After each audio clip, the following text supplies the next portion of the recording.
tranquille, on est bien. Comme ça, ils savent. C'est qui Ryan, c'est qui Moncef. Pour différencier la tête. Monsieur Ryan, Monsieur Moncef. comment allez-vous? Très très bien. Et toi? Ça va super, merci. Vous, arrête de dire vous, mec. Ouais, je te jure. Comment ça va? Très très bien. Tout va Et bien. toi? Ouais. Alhamdoulilah. C'est un plaisir de t'avoir Plaisir aujourd'hui. partagé. Plaisir partagé. Et ça fait depuis quoi? 5 ans qu'on essaie de se voir? Ça fait plus de 5 ans qu'on essaie de se voir. Sur le tatami? Ouais, que j'essaie de te tirer avec mon tatami. J'ai eu peur. Avec tes ankle locks. Je ne désespère pas. J'espère Inch'Allah. toujours. Bientôt. Alors, Ryan, pour ce dernier épisode de la saison, Wow. tu devais être mon invité. Donc, j'ai Merci. obligé de t'avoir Je suis aujourd'hui. honoré. Pour un thème qui me passionne, c'est la théorie du bonheur. La théorie du bonheur. Cool. Alors, pour les gens qui ne te connaissent pas, est-ce que tu pourrais te présenter? Alors, je me présente d'une manière très brève. Ryan Faris, distributeur de sourires. C'est mon intitulé de poste officiel. J'adore. Director of Fun. Non, en vrai, Ryan Faris, j'ai fait un parcours très unorthodoxe, on va dire. J'ai fait un peu de tout. Il fut un temps où j'étais étudiant pour devenir médecin. Et bref, beaucoup de transitions dans la vie. Aujourd'hui, je suis spécialiste en neurosciences et sciences comportementales. Je travaille dans le monde corporate à 100% au Maroc, donc je suis actuellement dans un département de formation au sein d'une entreprise et je les accompagne justement à déployer des plans de formation, plans de carrière, etc. pour les managers et bref. Donc ça c'est un peu côté corporate. Excellent. Voilà. Alors, techniquement, en quoi ça consiste en gros ton travail? Est-ce que tu peux nous expliquer ton parcours académique? Comment tu as réussi à en arriver là aujourd'hui? Alors parcours académique, comme j'ai expliqué, un truc très unorthodoxe. J'ai eu l'opportunité d'aller aux États-Unis à l'âge de 16 ans. Okay. Donc il y a eu une opportunité que j'ai pas voulu rater, on va dire. American Dream, vraiment. Et donc je suis parti aux États-Unis à l'âge de 16 ans. J'ai vécu avec une famille américaine en immersion totale, donc une vraie famille américaine. C'était comment ça? C'était incroyable, mais vraiment c'était incroyable. Une expérience que je referais à n'importe quel moment de ma vie, c'était incroyable. Donc immersion totale, famille américaine, j'avais un frère et une sœur, entre guillemets, et les deux parents américains. Et vraiment le stéréotype américain du père qui bosse, la mère qui bosse pas, le frère qui joue au basket, la sœur qui est dans le bénévolat, etc. Comme dans les films. Mais vraiment, exactement. Excellent. Et donc c'était super cool, une immersion totale. Donc j'ai vécu avec eux pendant 1 an. J'ai étudié dans une petite école, un petit lycée là-bas. Ils appellent ça charter school. C'est un mix entre une école privée et publique, donc semi-publique. Et je suis tombé amoureux du Colorado. Donc j'étais au Colorado. Je suis tombé amoureux du Colorado et je suis resté là-bas. Et j'ai intégré une université au Colorado avec comme objectif à la base de devenir médecin. Donc mon premier réel, on va dire, parcours académique, c'était je souhaitais je faisais le tronc commun médical et en même temps j'essayais d'avoir un diplôme en biologie. Et rapidement, au bout du 3e mois peut-être, je me suis rendu compte que la biologie, ça m'intéressait pas. Enfin, biochimie. La biochimie, ça me parlait pas trop. La chimie, ça me gavait un peu, etc. Donc, je suis parti chez ma conseillère académique et j'ai dit, écoute, voilà, ça va pas le faire. Ça le fait pas, je le sens pas. Elle m'a dit, écoute, change. Si t'aimes pas la chimie, fais bio. Donc, j'ai changé au bout du 3e mois, j'ai fait biologie. Parcours classique, hein, médecine, machin aux États-Unis. Biologie, pareil, c'était hyper ennuyant, c'était la même chose à chaque fois. Il n'y avait pas le côté humain en fait. Et c'est ça, et à l'époque je ne savais pas, mais c'est ce qu'il me fallait vraiment. C'est un petit côté humain. Donc je repars chez ma conseillère, je lui dis écoute, biochimie ça ne fait pas, bio ça ne fait pas. Et elle me dit écoute, moi je vais te dire un truc. Teste, je vais te mettre dans un cours qui est déjà clôturé, il est fermé, la liste elle est full, etc. Je te mets dans le cours. Si t'aimes, why not? Je dis c'est quoi comme cours? Elle m'a dit ça s'appelle, c'est un cours de psychologie. Et de neurosciences, et c'était vraiment un niveau superficiel 0,0, et elle m'a dit ça s'appelle Introduction au cerveau et au comportement. Déjà le nom il est pas mal. Intro to Brain and Behavior. Et du coup j'ai dit ok, go. Et c'était vraiment le mix dont j'avais besoin. Il y avait les sciences dures, donc les neurosciences, c'est-à-dire tout ce qui est scientifique, ce qui m'intéressait beaucoup, mais aussi le côté psychologique, humain, comportemental, etc. Et donc je suis tombé amoureux de cette classe, on va dire. Et c'est bon. Et donc je suis reparti chez ma conseillère et je lui ai dit écoute, elle s'appelait Dr. McCall, donc je les remercie énormément aujourd'hui. Je lui ai dit écoute Dr. McCall, I think psychology and neuroscience, c'est ce que je vais faire. Boum. Et donc full switch, j'ai transitionné toujours dans l'optique de devenir médecin. Et j'ai transitionné vers un diplôme en neurosciences et psychologie. Fast forward, lorsque, j'épargne tous les détails, mais lorsque j'ai été accepté en médecine, bref, j'ai passé le concours, j'ai validé le concours, nanana, j'ai été accepté, bref, j'ai fait une transition, j'ai voulu aller en Allemagne, blablabla, j'ai été accepté en 6e année C'est un parcours atypique. Hein. Tu vois, genre, excellent. Le jour où j'ai reçu la lettre qui disait que j'étais accepté en 6e année en Allemagne, je me suis rendu compte que je voulais plus être médecin du tout. Ça m'intéressait plus. J'adore le métier il est hyper noble et tout, mais je l'ai vécu de très près. Et le stress, le style de vie, etc., ça m'intéressait plus. Donc, je me suis posé avec moi-même et je me suis dit, mais en fait, réellement, qu'est-ce que j'ai envie de faire? Qu'est-ce que j'aime faire réellement dans la vie? Heureusement, le système américain, comment il est constitué, c'est qu'ils savent très bien que il y a beaucoup de gens qui vont pas finir médecine, il y a beaucoup de gens, donc ils nous encouragent à avoir un diplôme. Peu importe, c'est-à-dire si tu finis tes études de médecine ou pas, tu dois faire quelque chose à côté. Et donc j'ai fini avec un master en neurosciences et psychologie. Et donc le moment où je me suis rendu compte que je voulais plus être médecin, je me suis dit, mais en fait, réellement, qu'est-ce que je peux faire avec ça? Qu'est-ce que ça me donne, ce master en neurosciences et psychologie? Et donc j'ai fait un deuxième master en parallèle en Allemagne. Bref, il y avait Covid, il y avait beaucoup de choses. Un deuxième master en c'est ça, ingénierie neurologique. Et donc c'est vraiment l'intégration des neurosciences dans le quotidien. Et aussi un petit volet comment répliquer les systèmes neural systems plutôt sur l'intelligence artificielle, et ça c'était à l'époque, avant même que ChatGPT ne soit un concept. Donc voilà. Et transition, je reviens au Maroc vers les années 2019-2020. Justement, Covid toujours. C'est moi je t'ai rencontré, je pense. C'est ça, exact. Et là, je rentre dans le monde corpo en fait. Je commence quelques missions de conseil. Vraiment par coïncidence, j'avais un petit réseau au Maroc et il y avait un petit besoin qui s'est présenté. Donc au début, c'était vraiment par pure coïncidence et par pur hasard. On m'a contacté pour des petites missions de conseil.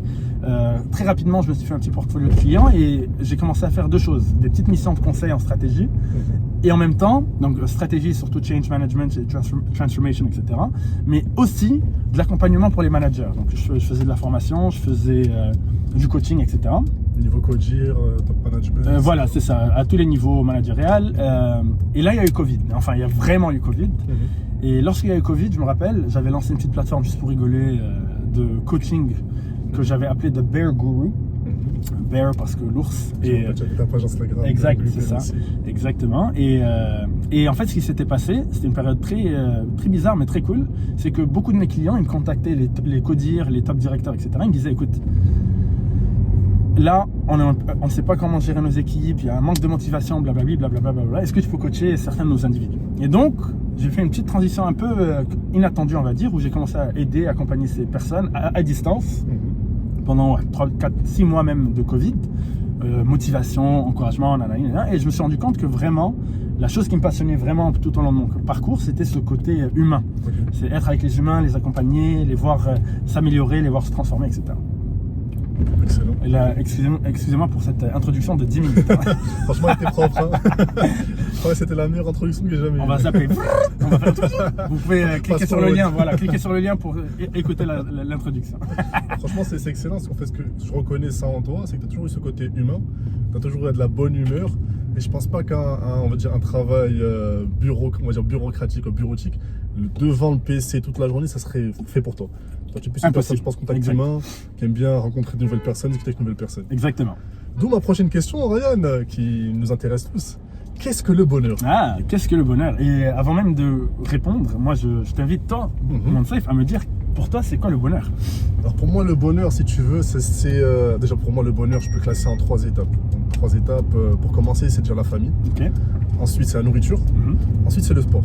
Parfait. Le bonheur, c'est quelque chose qui te rend heureux, une chose que tu apprécies, une chose qui te fait du bien, comme la nourriture.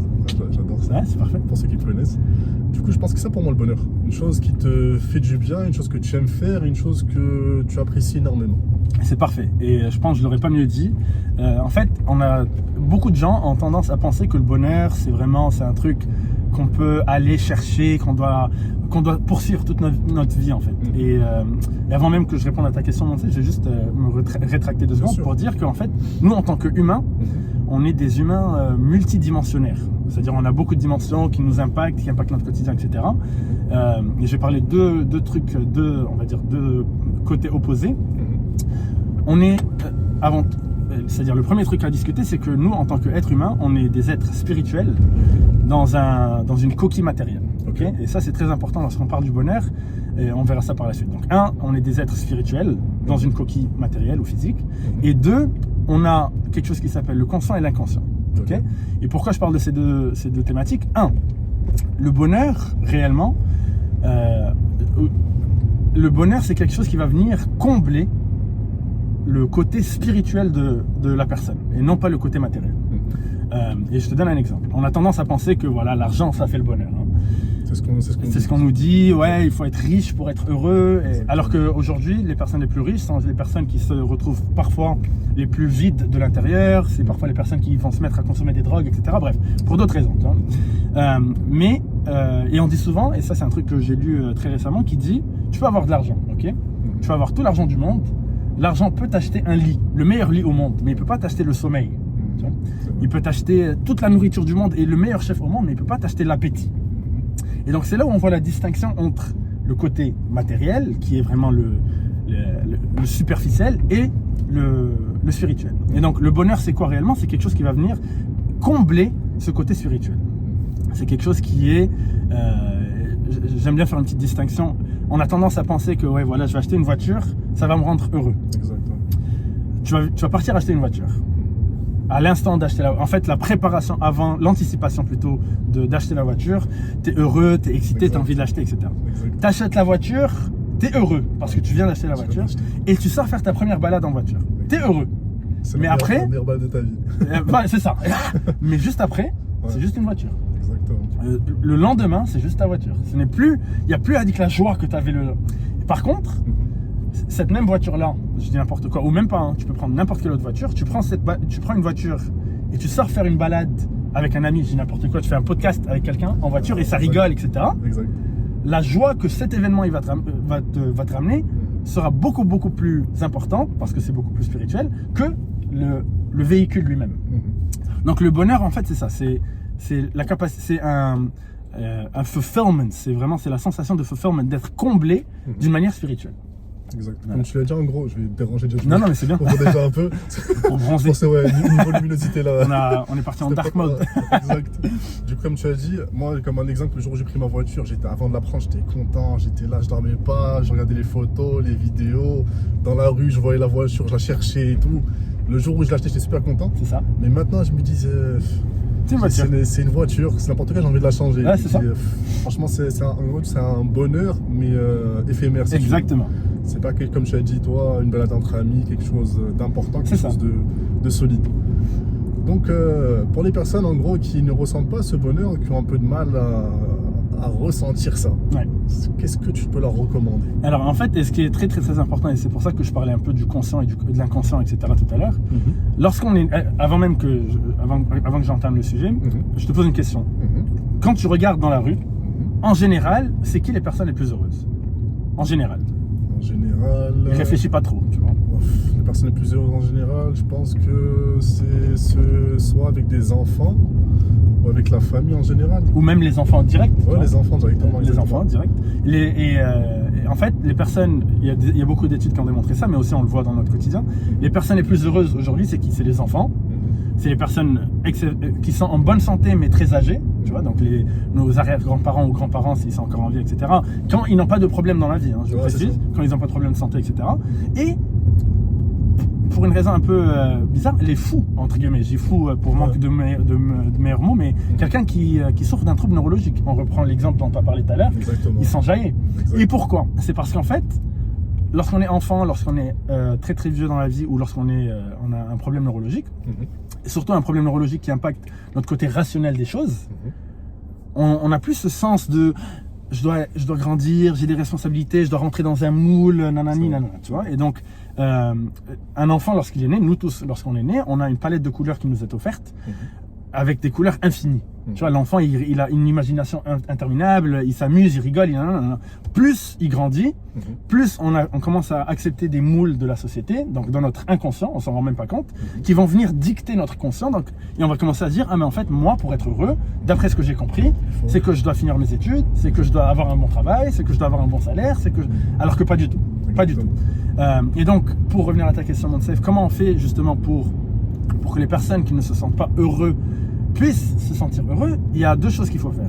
Et après il y a beaucoup de choses qu'il faut faire. Mais la première chose qu'il faut comprendre, c'est que au lieu d'essayer d'être heureux pour un grand truc dans notre vie, il faut apprendre à être heureux pour toutes les petites choses dans notre vie. Ça, c'est hyper important. Et ça se travaille. C'est pas un truc on ne fait pas du jour au lendemain. parce que le système, il nous permet pas de le faire. Et on a grandi dans un système où on reconnaît pas les petits accomplissements, les petites wins, on va dire. Et on se focalise sur les grands trucs. Ah, j'ai envie d'acheter une maison. Ah, j'ai envie d'acheter une voiture. C'est ça qu'on nous a mis en tête tu vois, quand on était petit, c'est la réussite, c'est quoi? C'est avoir un bon travail, une maison, une famille. Exactement. C'est ça la réussite. Alors que pas du tout. Alors que tu peux sortir, Zama, entre guillemets, réussir. Ouais. Mais alors que la réussite, c'est un truc que tu vis dans le quotidien. Tu vois. Comment est-ce que tu as réussi aujourd'hui? Est-ce que si tu vas au bureau tous les jours, tu as réussi ta vie réellement? Tu vois. Et du coup, donc, apprendre à se concentrer pas que sur les grands événements de la vie, mais tout ce qu'il y a entre les grands événements, toutes les rencontres, toutes les personnes, toutes les choses que j'apprends, toutes les choses que je fais, etc., etc. Donc ça, c'est la première chose, c'est vraiment ça, c'est d'apprendre à savourer les petits trucs de la vie, parce qu'ils s'accumulent beaucoup plus rapidement que les grands trucs dans la vie. En gros, c'est Hakuna Matata. Hakuna Matata, vraiment. Quel mot fantastique. Ok. Alors en général maintenant, si tu veux, on a des personnes sans le milieu du travail, comme tu as dit, qui essaient de faire une petite balance entre le boulot et la vie personnelle. Et ça peut entraîner en gros même un burn-out, si tu veux, avec beaucoup de boulot, etc. Parce qu'ils se sentent déprimés, beaucoup de charges de travail, le stress, etc. Qu'est-ce que tu pourrais leur dire à ces personnes-là? Alors, le problème qu'on a, et c'est toujours un problème systématique, hein, c'est un problème qui vient avec le système plutôt, c'est que beaucoup de personnes voient le boulot comme leur vie. Exactement. Donc ils vivent pour travailler. Exactement. Alors que le boulot, c'est une activité. C'est un truc de la journée. C'est-à-dire, oui, c'est vrai qu'on passe 8 heures au bureau, peut-être, mais la journée, elle fait 24 heures. Et si je dors 8 heures et je bosse 8 heures, ça me donne quand même 8 heures de plus pour vivre. Ouais, il y a les embouteillages, etc., peu importe. Mais ce qu'il faut faire, c'est vraiment apprendre à se séparer et de se dire en fait le boulot c'est juste une activité que je dois faire qui va me payer mais ce n'est pas ma source de bonheur, ce n'est pas ma vie, ce n'est pas tout, tu vois. Et les gens malheureusement, et ça c'est la culture, c'est le système, etc., ils n'ont rien à part le boulot. Donc ils ont peut-être leur petite famille, ils ont peut-être leur petit cercle d'amis très restreint qui aussi généralement ils touchent un peu le bureau, donc c'est la même communauté, mais ils n'ont rien d'autre à part le boulot, réellement rien d'autre qui leur rappelle autour du boulot. C'est ça, à 100%. Et comme j'ai dit tout à l'heure, il faut combler tes besoins spirituels avant tout. Donc, comment est-ce que tu combles tes besoins en connexion? Je vais dire n'importe quoi. Est-ce que tu rencontres des gens qui vont venir peut-être te parler de choses qui n'ont rien à voir avec le boulot? Est-ce que ta santé, elle est bien? Tu peux pas être heureux si tu es malade, mais et les gens, on prend cette approche de mindset de victime. Ouais, non, je suis malade parce que je... Non, mais non. Tu as l'option de choisir ce que tu manges parfois et de choisir comment c'est-à-dire, ta santé, tu as l'option d'y investir aussi. Donc, et donc, moi, je pense qu'il y a 8 trucs qui sont hyper importants sur lesquels on doit vraiment investir, entre guillemets, pour pouvoir trouver cet équilibre avec le boulot, etc.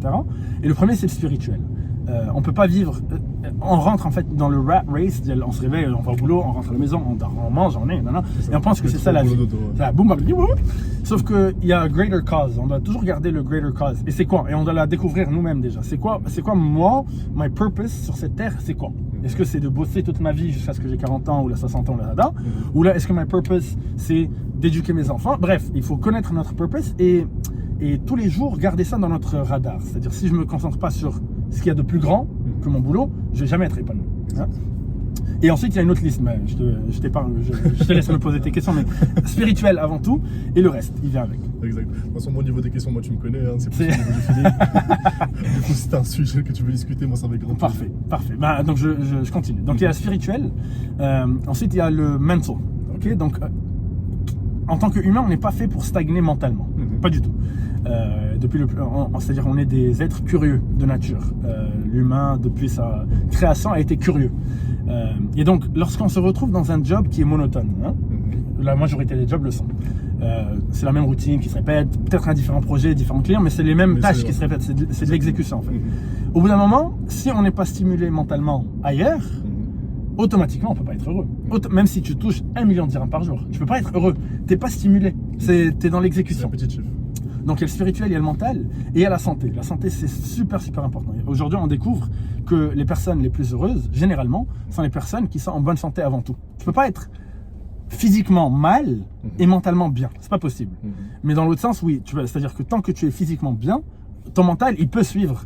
Et tu peux te sentir bien, et tu peux te sentir heureux, etc. Donc moi, je pense, les 3 piliers principaux, c'est vraiment le spirituel, c'est se rappeler de qu'est-ce qu'il y a de plus grand que nous, et qu'est-ce qu'il y a de plus loin que le job dans lequel on travaille, la santé, comment on assure notre santé physique et mentale, hein, les deux, et comment on continue à s'épanouir et à apprendre et à stimuler notre cerveau tous les jours.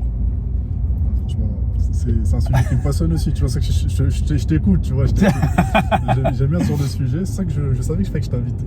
On fera un autre épisode. Ouais, c'est ça. J'aime beaucoup ce sujet-là, c'est au niveau du bonheur, vu que moi, tu me connais, je suis quelqu'un de très souriant d'habitude, et tout, très joyeux, et je crois que tu es la personne qui est la plus joyeuse au-dessus de moi, tu vois, à ce niveau-là. Donc pour moi, c'était un sujet, un thème qui était important, surtout au niveau, en gros, si tu connais le thème un peu du podcast, c'est en gros de connaître surtout la mentalité des personnes, un retour d'expérience des personnes, mais surtout de savoir en gros l'humain derrière le poste ou l'humain derrière tu vois, le titre. C'est ça, ouais. Du coup, le sujet du bonheur, c'est un sujet qui est très important pour moi. On avait fait avec un ancien podcast avec Sarah Bakouk, c'était la théorie de l'imposteur. C'est ça, oui. Le syndrome de l'imposteur, pardon. Psychologue, exact. Exactement, syndrome de l'imposteur, qui aussi rentre dans ce niveau du bonheur aussi. Ouais. Je pense qu'il y a une petite corrélation entre les deux. C'est de ne pas se sentir à l'aise ou se sentir prêt pour un poste en général, quelque chose. Et je pense que le bonheur vient de là aussi. Ouais. C'est de se laisser aller, se dire bon, la situation elle est comme ça, c'est ça. Il faut que j'en profite, je surfe sur la vague. Donc je pense que c'est une très bonne chose, très bonne corrélation entre les deux. Et c'est exactement ça, et juste pour rebondir sur ce que tu viens de dire, Monsef, je vais vous raconter une petite anecdote. Une fois j'étais... J'attends les anecdotes. alors, une fois j'étais dans un avion, et je pense que je revenais d'Allemagne, ou j'allais vers l'Allemagne, moi je sais plus. Bref, c'était un avion... je ne sais même plus c'est quelle compagnie aérienne. Bref, anyways, on s'en fout. Long vol, etc. Et là, d'un coup, je vois les petits voyants de ceinture s'activer d'un coup. Et on était en pleine altitude, etc. Les voyants ils s'activent. Et là, le pilote, en limite paniqué, il dit prière d'attacher vos ceintures, on s'apprête à turbulence, machin. Et je me rappelle, il y avait des personnes qui dormaient à côté, et je voyais que les têtes elles commençaient à bouger. Les têtes elles étaient comme ça, Et donc j'ai fermé, bien sûr j'ai attaché ma ceinture, parce que il fut un temps où je me suis cogné contre le plafond d'un avion. Tu es encore là, tu es grand aussi. C'est ça, donc je me balance très vite. Donc j'attache ma ceinture et j'avais mon livre, je lisais un livre, je me rappelle, en attendant d'atterrir. Et là je regarde par la fenêtre, et ça en fait c'est mon quotidien, mais je vous donne l'anecdote juste pour le fun. Je regarde par la fenêtre et l'avion il commence à faire ça. Et je regarde, et il y avait des personnes à côté de moi qui s'étaient réveillées, et elles étaient en panique totale. Mais panique totale.